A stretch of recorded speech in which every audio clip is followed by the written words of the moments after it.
अदालते सदन में खुद को वकील कर लिया, खुद को गवाह, दूसरे को मुजरिम, सबको खैर ख्वाह साबित कर दिया।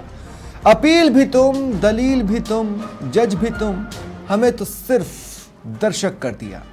नमस्कार, वक्त है प्रश्नकाल का। आपके साथ मैं हूं स्वप्निल। विधानसभा में बुधवार को लोकायुक्त के प्रतिवेदन पर बहस हुई। लोकायुक्त को शक्ति देने की मांग उठी। सब एक साथ सोचे तो कुछ करेंगे का आश्वासन भी आ गया। इस बीच इतिहास खंगाले गए, तीर चलाए गए, खुद को कवच में कैद कर वार झेले भी गए, पर लोकायुक्त आज भी सपना ही लगता है। आज इसी पर चर्चा करेंगे। मेरे साथ जो गेस्ट जुड़ रहे हैं आपको इंट्रोड्यूस करवा देता हूं। बीजेपी प्रवक्ता चेतन राज पुरोहित जी मेरे साथ हैं, कांग्रेस प्रवक्ता पंकज शर्मा जी मेरे साथ हैं, राजनीतिक विश्लेषक राधेश्याम भारती जी मेरे साथ हैं। आप सभी का स्वागत है समाचार प्लस पर। पंकज भाई, बहुत व्यग्रता देखी आज कांग्रेस के चेहरों पर। लोकायुक्त को मजबूत करने की जिस तरह से मांग उठाई गई, मैं ये पूछना चाहता हूं कि जब अशोक गहलोत मुख्यमंत्री थे और उन्होंने टीचर्स से पूछा था कि क्या तबादलों के लिए पैसे देने पड़ते हैं, सबने एक स्वर में कहा था हाँ। वो मामला लोकायुक्त में गया था या नहीं गया था, या उसकी कोई शिकायतें लिखित में या किसी अन्य माध्यम से पहुंची थी या नहीं पहुंची थी, और उसके जड़ तक, आखिरी व्यक्ति तक पहुंचा गया था या नहीं पहुंचा गया था? क्योंकि अगर वैसा किया गया था तो आज हक बनता है, नहीं तो हक नहीं बनता। नहीं, देखिए स्वप्निल जी, मैं अपनी बात रखूं उससे पहले आपसे एक निवेदन जरूर मैं करना चाहूंगा कि मुझे अपनी बात रखने का पूर्ण मौका दिया जाए।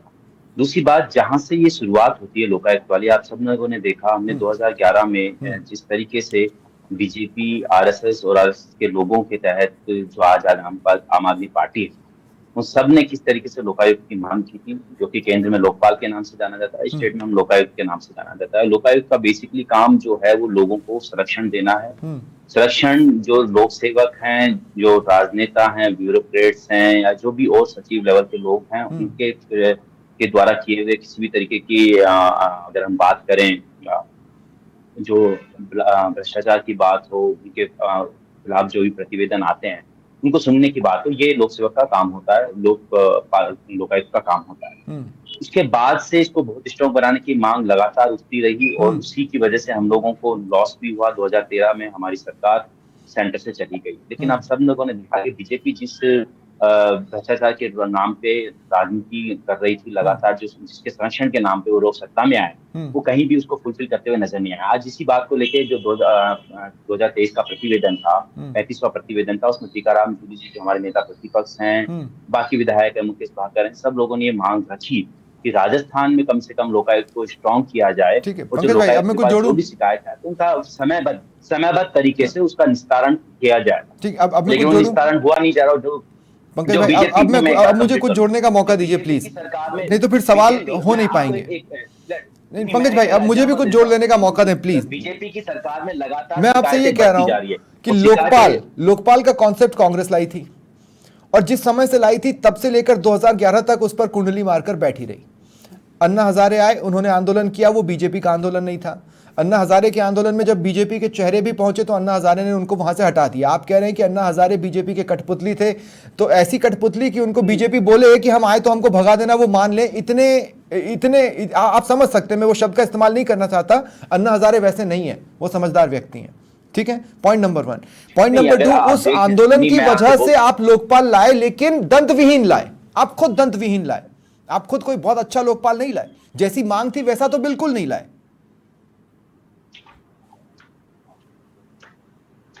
नहीं, ऐसा नहीं है स्वप्निल जी। देखिए, उस समय के जो चेहरे थे, मैं आपको कई चेहरे गिना सकता हूँ, किरण बेदी से लेकर साजिया अलमी तक, कुमार विश्वास तक, जो लगातार बीजेपी के लिए काम कर रहे हैं, करते भी रहे हैं। लेकिन सबसे बड़ी बात आप कह रहे हैं दंतविहीन, साहब हमें मांग थी, वो मांग को हम लोगों ने पूर्ण किया, लेकर आए। उसमें कुछ कमियां और खामियां रहती, उसके बाद से लगातार 11 साल हो गया केंद्र में बीजेपी की सरकार, उनको अमेंडमेंट करने चाहिए, उसे स्ट्रॉन्ग करने चाहिए। लेकिन ये तो नियुक्त भी नहीं कर पा रहे हैं प्रॉपर तरीके से, स्टाफ भी नहीं प्रोवाइड करा पा रहे हैं। नहीं दे पा रहे हैं। छोड़िए कि इनकी मंशा कितनी सही है, मंशा आप लोकपाल का कॉन्सेप्ट आप ही ने लाया था, और उसके लिए मैं आपको बधाई देता हूं।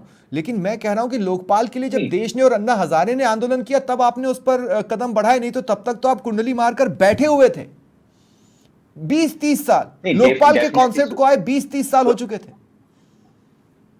नहीं, 1973 में ये सारा चीजें रखी गई थी, एक्ट बिल्कुल। भी आया था। उसके बाद देखिए लगातार अमेंडमेंट्स रहे, पहले किसी और नाम से जाना जाता था, उसके बाद में इसको चेंज किया गया। वो सारी चीजें अपनी जगह हैं। और आप कह रहे हैं कि हमने कुंडली मान के, देखिए हमसे कुछ गलतियां खामियां रही होंगी, जब भी तो हम हम्म। सत्ता से बाहर हुए ना 2013 में। हम्म। लेकिन हम ये स्वीकार भी करते हैं, और हम्म। उसके बाद भी हम लोगों ने बनाया और उसको स्ट्रॉन्ग करने का काम किया। राजस्थान में भी अशोक गहलोत जी के राज में लगातार हम लोगों ने इसे स्ट्रॉन्ग करने का काम किया है। हम्म। जीरो टॉलरेंस की नीति अपनाई, और जो भी शिकायतें किसी भी के खिलाफ हो, किसी जनप्रतिनिधि के खिलाफ है, जिसमें आप देख सकते हैं कि जयपुर हेरिटेज के नगर निगम का मामला भी है, हम्म। तो जिसके भी खिलाफ शिकायतें, हम लोग तो अपने भी लोगों के खिलाफ कार्रवाई की, हम लोग कभी रुके नहीं है। हम्म। लेकिन अगर आप बीजेपी सरकार में देखेंगे तो लगातार शिकायतों का दायरा बढ़ता जा रहा है और शिकायतों पे कोई निस्तारण नहीं हो रहा है। ये भी एक सबसे बड़ा सच है। मुझे लगता है कि आज चर्चा इसी पे होनी चाहिए कि नहीं नहीं, शिकायतें चर्चा क्यों इसी पे बीजेपी के होनी राज चाहिए, में इसीलिए लगातार मैंने बढ़ रही आपको है और उनका स्पेसिफिकली निस्तारण एक क्यों नहीं हो मामला रहा भी है। बताया कि जब टीचर्स वाला मामला आया और मुख्यमंत्री गहलोत जब थे, उस वक्त उनके सामने कहा गया कि भ्रष्टाचार है,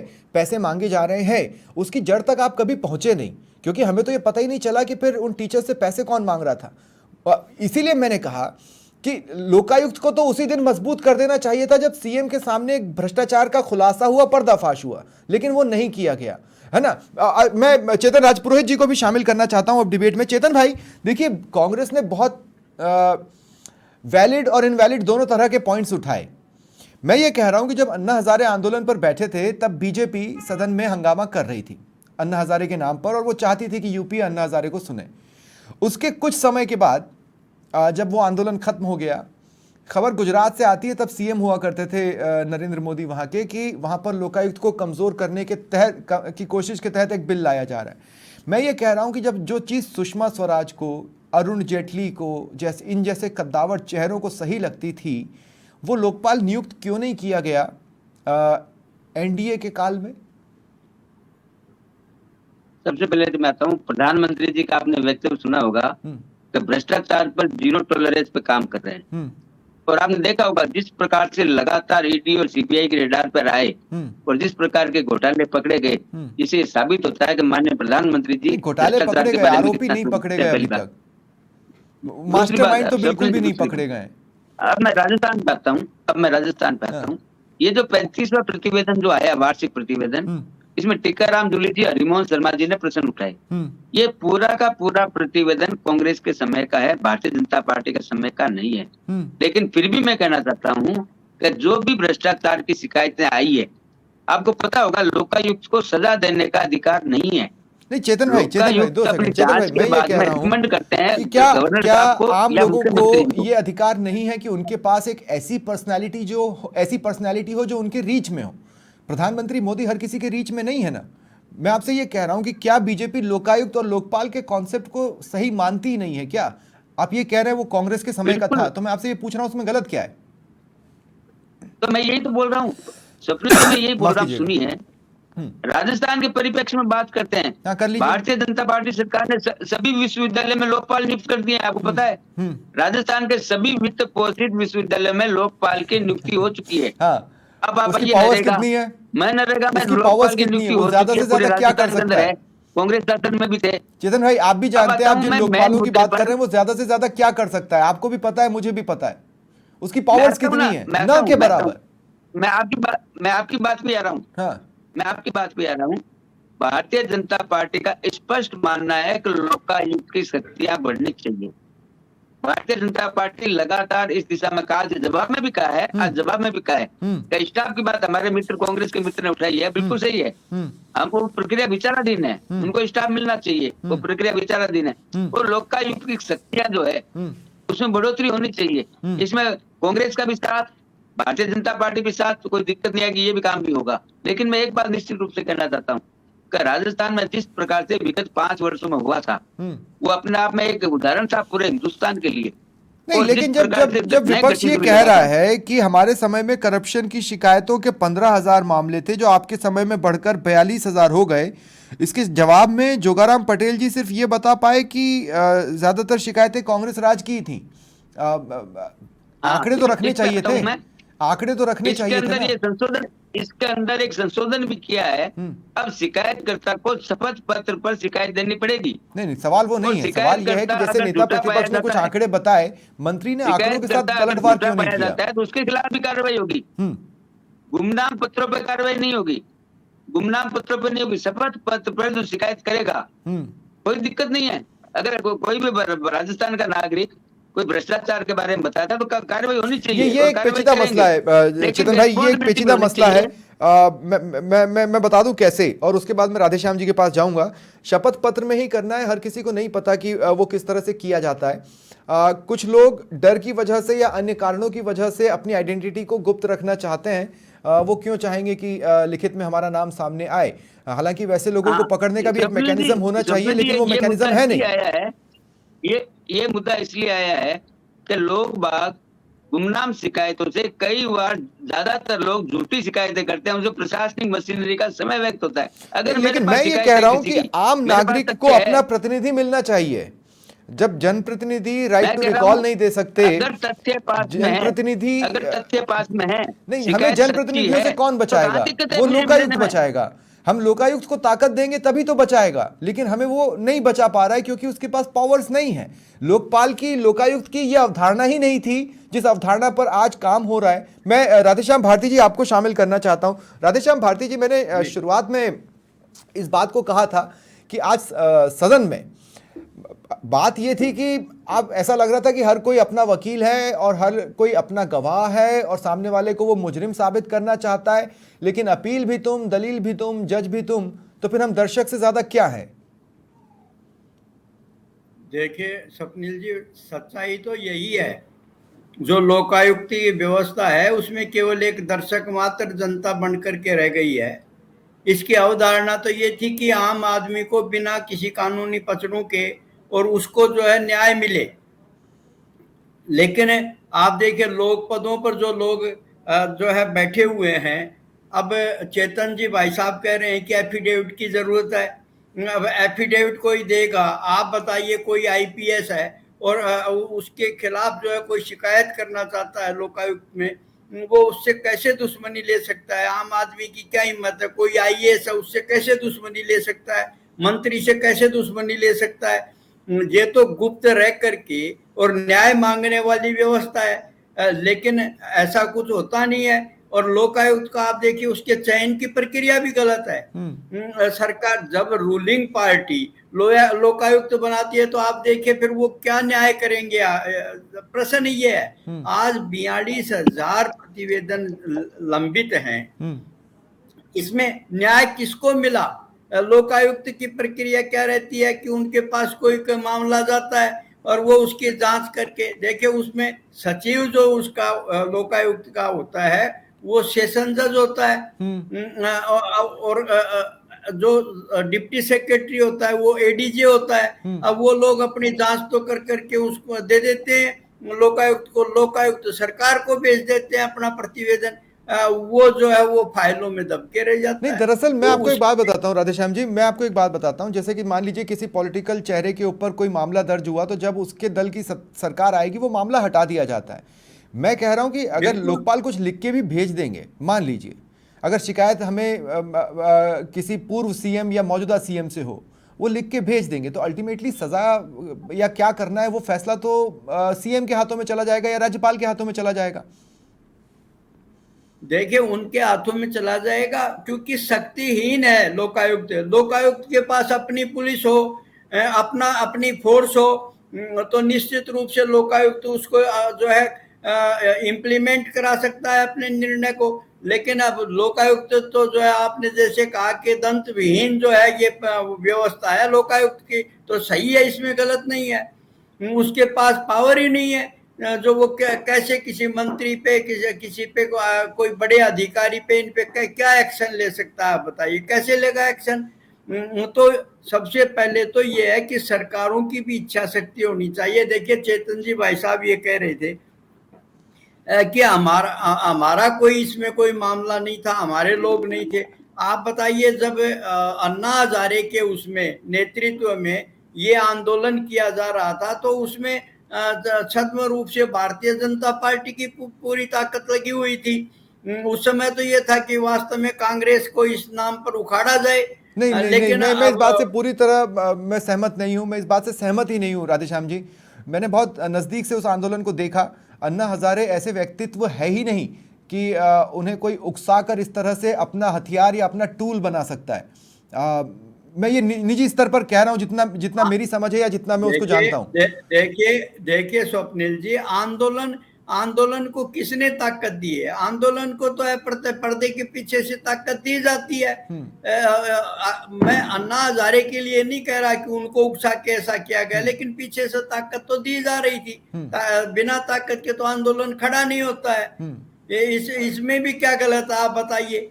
अब बात सारी इच्छा शक्ति की है। देखिए पिछले 10-11 साल से केंद्र में जो है भारतीय जनता पार्टी की सरकार है। हाँ। और इच्छा शक्ति हो, वास्तव में न्याय देने की बात आए तो जो है इसको स्ट्रॉन्ग किया जाए। मैं एग्जैक्टली इसीलिए मैंने जो सवाल चेतन जी से पूछा, मैं उस सवाल पे दोबारा लौटता हूं। चेतन भाई, मैं आपसे दोबारा पूछ रहा हूं, मुझे आप एक बात बताइए। मैं कह रहा हूं कि अन्ना हजारे के आंदोलन के टाइम पर हमने सुषमा स्वराज को दहाड़ते देखा, हमने अरुण जेटली को दहाड़ते देखा, उस समय की जितनी भी टॉप लीडरशिप थी बीजेपी की, हमने उनको भी दहाड़ते देखा, लालकृष्ण आडवाणी को दहाड़ते देखा। ऐसा लगा कि कभी एनडीए सरकार आएगी तो लोकपाल बैठेंगे और शायद मजबूत बैठेंगे। लेकिन उसी पीरियड में गुजरात में लोकपाल को कमजोर किया जा रहा था, लोकायुक्त को कमजोर किया जा रहा था एक बिल के जरिए। मैं आपसे ये पूछना चाहता हूं कि 10 सालों में आपकी जीरो टॉलरेंस की नीति है, मान लिया, चलिए है, उसको तो और बल मिलता ना इस बात से कि अगर आपने एक मजबूत लोकपाल बिठा दिया होता। उस बात को बल नहीं मिल पा रहा। मैंने पहले शुरुआत में कहा था कि भारतीय जनता पार्टी शुरू से इस बात को मानती है कि भ्रष्टाचार के खिलाफ जीरो टॉलरेंस, और उसी के अनुरूप कार्रवाई कर रही है। और जब कार्रवाई करती है तो हंगामा भी आपने देखा, लोकसभा में भी देखा, विधानसभा में भी। 10.5-11 सालों से लेकिन मैं एक बात निश्चित रूप से कहना चाहता हूँ, मैं 10.5-11 सालों से लोकपाल क्यों नहीं है चेतन भाई? इसकी कोई एक वाजिब रीजन दे दीजिए। अन्ना आंदोलन को समर्थन कर रही थी। भारतीय जनता पार्टी क्यों करेगी? अन्ना आंदोलन के अंदर जिन लोगों का योगदान था वो सत्ता के अंदर बैठे, आरोप को साइड में हटाइए ना चेतन जी, लोकपाल के लिए। मैं आपसे ये कह रहा हूँ कि 10.5-11 साल से लोकपाल क्यों नहीं है? निश्चित रूप से कहता हूँ स्वप्निल जी, मैं आ रहा हूँ ना, मैं आ रहा हूँ। हमने तो विश्वविद्यालय तक में लोकपाल बैठा दिए राजस्थान में। सेंटर में लोकपाल क्यों नहीं है? मैं बता रहा हूँ, राजस्थान के अंदर विश्वविद्यालय में लोकपाल बैठा दिए हैं। तो भारतीय जनता पार्टी की सोच का आपको पता चल रहा है। चेतन भाई मेरी बात समझिए, विश्वविद्यालयों में जो लोकपाल बिठाए गए हैं वो भी एक तरह से पंगु ही हैं। ये बात आप भी जानते हैं, आप पढ़ाते हैं, आप भी यूनिवर्सिटी से जुड़े हुए हैं, आप इस बात को जानते हैं। मैं आपसे सिर्फ एक बात कह रहा हूं कि सेंटर में लोकपाल क्यों नहीं है 10.5-11 सालों से, जो अति महत्वपूर्ण लग रहा था बीजेपी को अन्ना हजारे के आंदोलन के टाइम पर। कहीं पर जाकर क्या पार्टी का स्टैंड बदल गया है? नहीं, कोई स्टैंड नहीं बदला है। भारतीय जनता पार्टी जिस प्रकार से भ्रष्टाचार के ऊपर कार्रवाई कर रही है, आपने देखा है लगातार 10 साल से जो कार्रवाई हो रही है वो अपना में एक मिसाल है। तो लोकपाल की जरूरत नहीं है? तो चेतन भाई, इससे मैं क्या समझूं कि सेंटर में लोकपाल की जरूरत नहीं है? नहीं, बिल्कुल भारतीय जनता पार्टी की सरकार शुरू से लोकपाल की समर्थक है। और तो क्यों नहीं है सेंटर में? राजस्थान के अंदर भी बता रहा हूँ, राजस्थान के अंदर भी बता रहा हूँ आपको, राजस्थान के अंदर विश्वविद्यालय में लोकपाल बैठाना स्वप्निल जी बहुत बड़ी बात है। बिल्कुल, मैं आपको उसकी बधाइयां देता हूं। नियुक्त नहीं किए हैं, उनकी मान्यता रद्द हो रही है। मैं उसकी आपको बधाइयां देता हूं। अब उन बधाइयों के साथ इतनी सी तो शिकायत है कि सेंटर में लोकपाल क्यों नहीं है? बता दीजिए ना, 10.5-11 साल से क्यों नहीं है? इतना सही तो सवाल है चेतन भाई। बिल्कुल, सेंटर में भी आएगा, स्टेट में भी आएगा। स्टेट में लोकायुक्त होता है, सेंटर में लोकपाल होता है। भारतीय जनता पार्टी भ्रष्टाचार के खिलाफ, मैं पहले फर्स्ट लाइन से बोल रहा हूँ, जीरो टॉलरेंस की नीति है। सर, डबल इंजन की सरकार है, डबल इंजन की सरकार है, उनको पकड़ने के लिए काम कर रही है। डबल इंजन की सरकार है। कहीं से तो पता चलना चाहिए ना कि कौन सा इंजन लोकपाल को लाने वाला है। माननीय मंत्री जी ने यही कहा है, माननीय मंत्री जी ने आज यही कहा है विधानसभा में कि हम लोकायुक्त को मजबूत करेंगे, उनको स्टाफ देने की प्रक्रिया विचाराधीन है, वो भी हम देंगे, स्टाफ भी देंगे। यही तो कहा उन्होंने ये कभी नहीं कहा कि लोकायुक्त को कमजोर करेंगे या लोकायुक्त को मजबूत नहीं बनने देंगे। ठीक है। मैं एक और सवाल मैं पूछना चाह रहा था कि बड़ी अजीब सी बात है, हालांकि मैं इसे कोट नहीं करना चाह रहा था, लेकिन पंकज जी मैं आपसे पूछना चाहता हूं, आज हर कांग्रेस का चेहरा अन्ना हजारे को लाचार साबित करने पर क्यों तुला था? मुकेश भाकर कह रहे हैं कि अन्ना हजारे जैसे भले आदमी को का काम ले लिया। मैं समझ नहीं पा रहा हूं, अगर अन्ना हजारे जैसे भले आदमी का किसी ने इस्तेमाल किया तो उस वक्त की यूपीए गवर्नमेंट ये होने से क्यों नहीं रोक पाई? दूसरी बात, सबसे इंपॉर्टेंट बात यह है कि अन्ना हजारे को इतने दिन तक भूखा तो आपके कारण रहना पड़ा। पहले दिन मान लेते, किसने मना किया था? अगर आपकी मंशा थी, आपने भी तो एस्केप बनाया, आपने भी लोकपाल वैसा नहीं दिया जो मजबूत कहलाए, आपने दे दिया ठाकुर साहब जैसा, वो जो शोले में थे, उस लोकपाल का हम क्या करते, या उस लोकायुक्त का हम क्या करते? देखिए स्वप्निल जी, मैं अपनी बात रखता हूँ, और सबसे पहले तो जो चेतन राज पुरोहित जी कह रहे हैं कि बीजेपी ने ये किया, बीजेपी ने वो किया, देखिए बीजेपी की नीति और नीयत में साफ अंतर है। ये झूठ और जुमलों की राजनीति कर रही है। 11 साल से क्यों लोकपाल नहीं है, इन्होंने इसका जवाब नहीं दिया है। ये कह रहे हैं भ्रष्टाचार पे अपने नहीं, मैं जीरो आपसे ये टॉलरेंस कह की रहा हूं नीति कि अपनाई। आपने जो इन्होंने दिया, क्या टॉल नहीं, नहीं, लिसन टू मी, नहीं, पंकज भाई, मैंने उनको भी इतना ही टोका। देखिए पंकज भाई, ये इन्होंने- शिकायत प्लीज मत कीजिए, मैंने इतना ही उनको भी टोका। आप भी जानते हैं, आप लगातार डिबेट में बैठे हैं, मैं कभी मना नहीं नहीं, करता। बात बात बात मैं आपको करने तो सवाल दीजिए पे तो मुझे, मैंने लाना भी तो मेरी वर्ड्स जिम्मेदारी बोली, है ना उससे पंकज पहले भाई। आप मुझे इंटरप्ट कर रहे हैं। नहीं, लेकिन आपको मेरे सवाल पर लाना तो मेरी जिम्मेदारी है ना पंकज भाई, इतना तो हम कोऑर्डिनेट कर ही सकते हैं। पंकज भाई, मेरा सवाल बहुत सिंपल सा है। मैं आपसे ये बोल रहा हूं कि जिस तरह का बिना हाथों का, बिना पैरों का लोकपाल और लोकायुक्त की व्यवस्था आपने की, क्या वो आपकी मंशा नहीं बताती थी कि आप सुप्रीम पावर सेंटर के हाथ में रखना चाहते हैं? आप नहीं चाहते कि उसके इक्विवेलेंट ऐसा कोई आ जाए कि जनता उसमें अपना भगवान ढूंढने लगे। आप चाहते हैं कि नहीं, जनता आप ही में अपना भगवान ढूंढे। नहीं, देखिए स्वप्निल जी, मैं फिर कह रहा हूँ, अगर कोई कमी और खामी थी तो 11 साल का कार्यकाल केंद्र की सरकार का हो चुका, उसमें अमेंडमेंट्स करते ना। ये तो बिना पूछे, बिना विपक्ष को संज्ञान में लिए इतने बड़े बड़े बिल पास कर देते हैं एक दिन में। इन्होंने क्यों अमेंडमेंट नहीं किया? अगर कमियां थी तो मैं मान भी लेता हूँ एक बार के लिए उसमें कुछ कमियां रही होंगी, तो करने देते ना इनको अमेंडमेंट। इन्होंने अमेंडमेंट किया ही नहीं, लेकिन इन्होंने तो कोई कार्रवाई भी नहीं की। इन्होंने तो दरअसल भ्रष्टाचारी को अपनी कांग्रेस पार्टी में लोकपाल शामिल को किया, उनको सुप्रीम दूध का पावर धुला कर मानने दिया। को तैयार नहीं ये थी। इनकी उस नीति वक्त और की नीयत की लोकसभा बात की है। एक बहस एक दूसरी एक सबसे दिन बड़ी मैंने बात, कवर आपने किए जो सर। पहले सवाल पूछा था, पंकज भाई, आपने जो मैंने पहले 13 सवाल पूछा 14 था, दिन तक नहीं लगातार आपने, आंदोलन के दौरान रोज 1 घंटे की डिबेट्स की हैं, और मैंने उस दिन की कार्रवाइयां देखी। मैं आपको बता रहा हूं, दरअसल कांग्रेस चाहती ही नहीं थी कि एक कोई सुप्रीम लोकपाल हो, जितना समझ में आ रहा था, क्योंकि लालू प्रसाद यादव खड़े होकर क्या बोलते थे, ऐसे कोई हम पर कैसे नजर रख नहीं, लेगा। कांग्रेस, सुनिए सुनिए हाँ। सुनिए सुनिए, कांग्रेस ने जनता की मांग पर ये किया।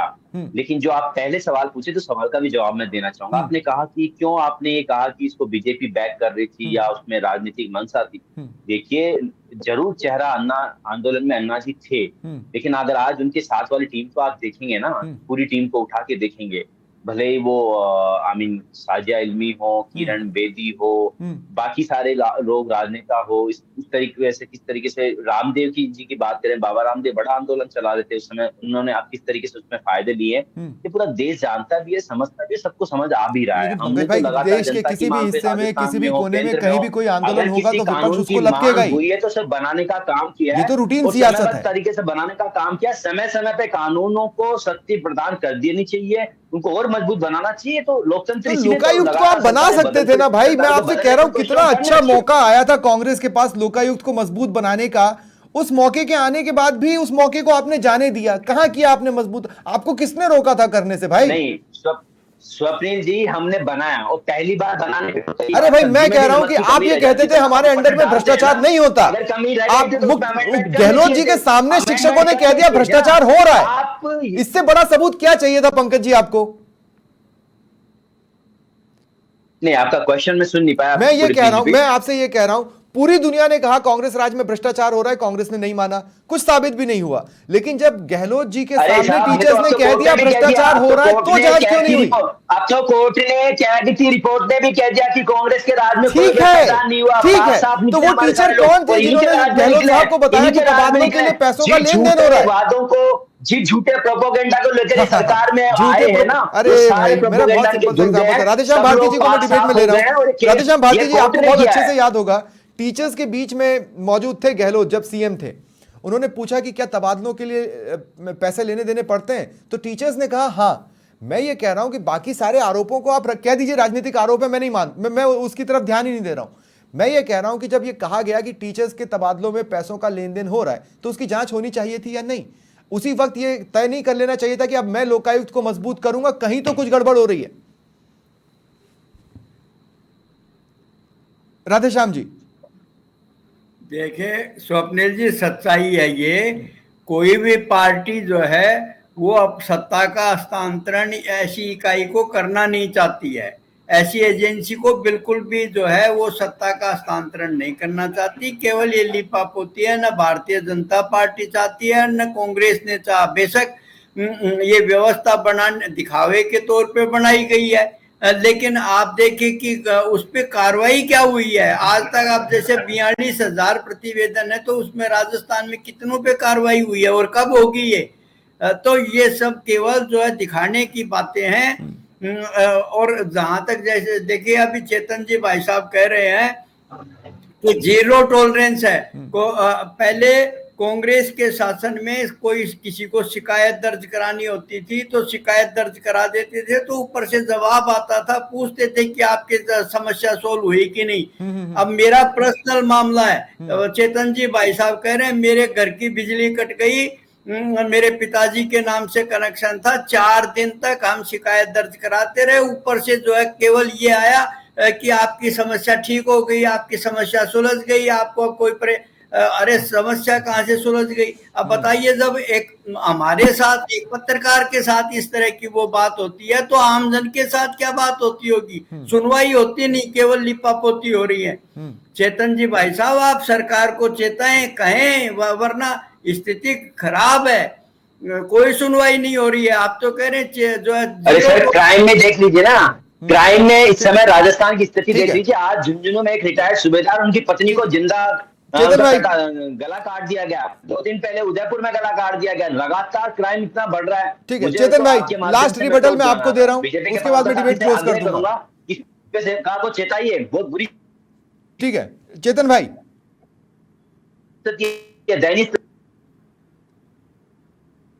चेतन जी बोलिए, मैं लास्ट रिबटल का मौका दे रहा हूं आपको। हाँ बिल्कुल बिल्कुल बिल्कुल बिल्कुल, मैं बिल्कुल साफ कहना चाहता हूँ। रमेश जी भाई साहब की बात जो उन्होंने बताई उसको भी संज्ञान लेंगे, और लेकिन मेरे को लगता है कि ऐसा होना नहीं चाहिए। राजस्थान के अंदर बहुत अच्छी व्यवस्था माननीय गहलोत साहब ने, माननीय भजन लाल जी ने और ऊर्जा मंत्री इंदिरा नागर ने बनाई, फिर भी मैं आपकी बात को पहुंचाने का काम करूंगा। दूसरी बात आता हूँ, दूसरी बात साहब ने तो की थी। ठीक है, दूसरी बात आता हूँ, लोकायुक्त मजबूत कब तक होगा और लोकपाल कब तक आ सकता है? चेतन भाई लास्ट सवाल है, मजबूत बनाएंगे, मैं आपसे ये पूछ रहा हूँ, लोकायुक्त मजबूत कब तक होगा और लोकपाल कब तक आएगा? इसको हम करेंगे। लेकिन मैं एक बात जरूर कहना चाहता हूँ, हमारे कांग्रेस के मित्र कह रहे थे, कांग्रेस राज में जितने लोकायुक्त के पास शिकायत आई थी, हमारे रमेश जी संख्या भी बता रहे थे। मेरे पास समय खत्म हो चुका है, मैं आपको अगली बार इस टॉपिक पर आऊंगा तो फिर दोबारा मौका दूंगा, लेकिन फिलहाल मैं सिर्फ इतना कहना चाहता हूं कि लोकायुक्त में लोकयुक्त हो, यह सबसे ज्यादा जरूरी है। बहुत बहुत शुक्रिया आप सभी का मेरे साथ जुड़ने के लिए और चर्चा में शामिल होने के लिए। फिलहाल इतना ही, नमस्कार।